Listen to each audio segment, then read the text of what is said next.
और किसी भी ऐसे पुरुष का संग मत कीजिए जो तुम्हारे आचरण पर कलंक लगा दे, क्योंकि अभी शरीर स्वस्थ है तो आपका मन भी हो सकता है आपके खिलाफ खड़ा हो जाए।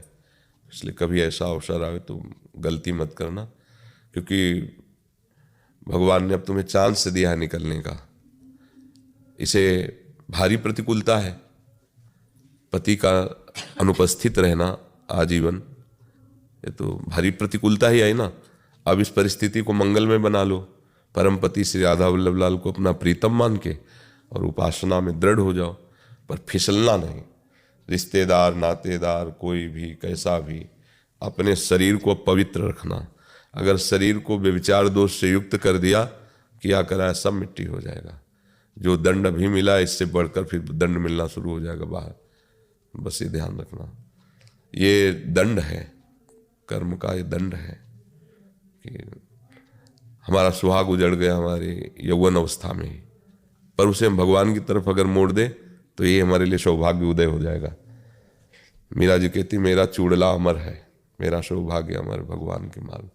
तो सबको ये ध्यान रखना चाहिए, ये जो व्यभिचार रूपी दोष है, चाहे स्त्री हो चाहे पुरुष हो, सबके अंदर कामना होती है, पर इसको अगर आप स्वतंत्र छोड़ दिए तो आपकी दुर्गति कर देगा ये। इसीलिए ये सब सीमाएं बांधी गई हैं, मर्यादाएं बांधी गई हैं, ब्याह आदि और सब पशुवत व्यवहार नहीं करना चाहिए। तो हो सकता है कभी हमारे मन की प्रतिकूल अवस्था पर कोई ऐसा, तो हमें सावधान रहना चाहिए। जीवन भर ब्रह्मचर्य से रहो और खूब भजन करो। बहुत बढ़िया मार्ग मिल गया वृंदावन धाम, और श्री राधा वल्लभ लाल हमारे प्रीतम, बढ़िया निकल जाओ। अवसर है, ठाकुर जी श्री जी की कृपा से निकल जाओ श्री जी तक, बस फंसना नहीं कहीं। अब हितधाम में थे तो एक मास्टर थी, वो आई हुई थी, यही ऐसा ही था कुछ।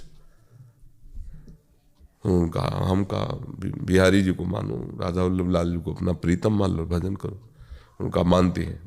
जो ये ऐसा हुआ तो 4-6 महीने में अच्छा लड़का और अच्छी व्यवस्था और अच्छा, आज तक वो सामने नहीं आ पाए। तो माया तो अपना जाल फेंकेगी।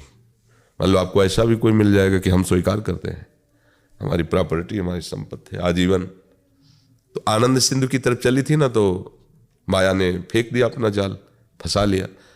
ऐसा निश्चय भगवत प्राप्ति के लिए करे कि भगवान के सिवा हम कहीं नहीं राजी होने वाली तो है, नहीं तो हो जाएगी व्यवस्था। माया है, वो सब लीलाएं कर देती। इसलिए अगर प्रश्न किया है कि वृंदावन हमारा निरपराध, तो वृंदावन वास निरपराध को तो भगवत प्राप्ति, तो फिर उसके लिए आपको इस बात से हटना पड़ेगा कि जीवन में चाहे जितना कोई हमें आकर्षित करे, अब हम कुपंथ नहीं में।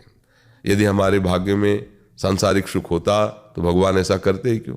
इसका मतलब भगवान अब मुझे ऐसे रखना चाहते हैं तो आजीवन फिर ऐसे चले। नहीं, फिर ऐसा भी है कि किसी को स्वीकार करके, व्यभिचार में तो न उतरे गंदे आचरणों, किसी एक को स्वीकार करके फिर निकले, फिर भजन करे। तो अगर ऐसा नहीं है तो फिर आजीवन ब्रह्मचर्य से रहे और भजन करें। ये अपनी सामर्थ्य देख लेनी चाहिए। जैसे अंदर लगता है कि हम नहीं रह सकती, तो फिर सुयोग्य किसी मित्र को ढूंढो, उसको अपना बनाओ और आजीवन फिर चलो। पर आजकल बड़ा मुश्किल है ऐसा होना, आजकल बड़ा मुश्किल है, क्योंकि आज छल कपट का राज्य है, छल कपट चल रहा है। कोई विश्वसनीय हमारे जीवन को स्वीकार करे ऐसा बड़ा मुश्किल, भगवान ही कोई संयोग बैठा देते हैं। इसीलिए प्रभु को ही अपना मित्र मान ले, उन्हीं को अपना प्रीतम मान ले, जीवन निर्वाह कर, पर व्यभिचार न करे। अगर ऐसा लगता है मैं निर्भर, तो किसी को स्वीकार, एक को स्वीकार कर ले।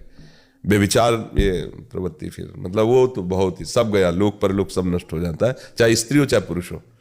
एक आते थे लुधियाना की तरफ से, हमारी दृष्टि में आया, हम कहा भाई इस माई के साथ मत आया करो, और वो ब्याह नहीं किए थे। वैसे उनका एक रूम में रुकना और ऐसे रहना हमका हमें अच्छा नहीं लगता। आप हमारे शिष्य बने हो, जब इंद्री बलवान ग्रमो विद्वान में पिकर्षति, तो तुम क्या चीज़ हो?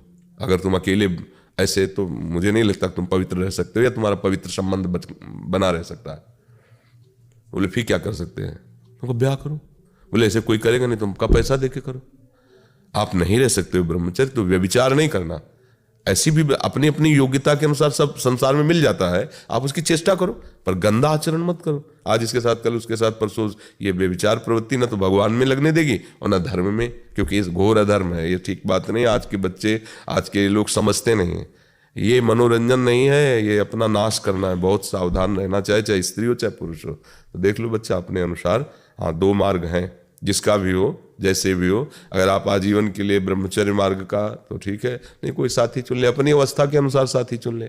क्योंकि अकेला जीवन निर्वाह यदि प्रभु को लेके हो जाए तो बहुत मंगल में हो, ना हो पावे तो फिर सुरक्षा के लिए फिर किसी का वरण कर ले, उसके अनुसार चले। जैसा प्रभु आपके हृदय में प्रेरित करो, जैसी आपकी क्षमता।